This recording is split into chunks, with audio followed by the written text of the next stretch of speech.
Touted as a welfare state with universal healthcare, Japan has surprisingly given rise to such absurdity. Its teenagers paint syphilitic rashes as trendy makeup and regard deadly pathogens as social badges of honor. The healthcare system can cover treatment expenses, yet it cannot address the public's cognitive biases toward diseases. The so-called comprehensive health education claimed by Japan is nothing but high-end Kyo-style self-deception. Secondary school sex education has been reduced to an elaborate ornament under the constraints of restrictive systems. Within the sex education system, knowledge of protection has become a forbidden book left on the shelf.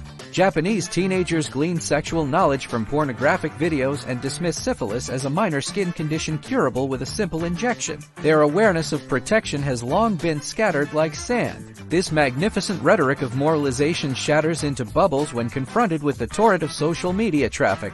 High-risk social activities are spreading openly and unashamedly in Japan. Dating apps have removed barriers to casual encounters, while regulation of the sex industry is comparable to the willful inaction of Edo period town magistrates. Unsafe behaviors are soaring, with syphilis cases exceeding 13,000 in just 4 years. Infections among women in their 20s have surged drastically, and the risk of mother-to-child transmission hangs like the sword of Damocles. The medical sector is more akin to the web of lies in Rashomon, with 30% of patients delaying medical treatment until their conditions turn critical. Primary-level screening is inadequate, and social stigma forces patients to conceal their illnesses, turning the window of prevention and control into a narrow bottleneck. Thus, Japanese teenagers are engaging in a pathological carnival.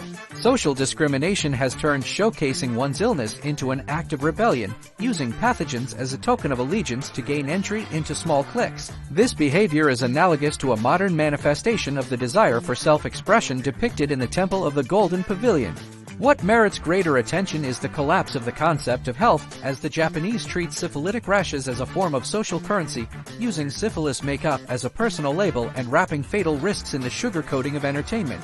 This is a vivid reflection of cognitive deviation amid the trend of amusing ourselves to death. This is by no means rebellion. Trapped in the loneliness of workplace pressure and social alienation, they use being special to fill the black hole of personal value. Caught in the double standard of tolerance toward the sex industry and harsh judgment of women, they treat their health as an admission ticket for rebellion. It is like using arsenic as rouge. They rail against prejudice while eroding their own well-being.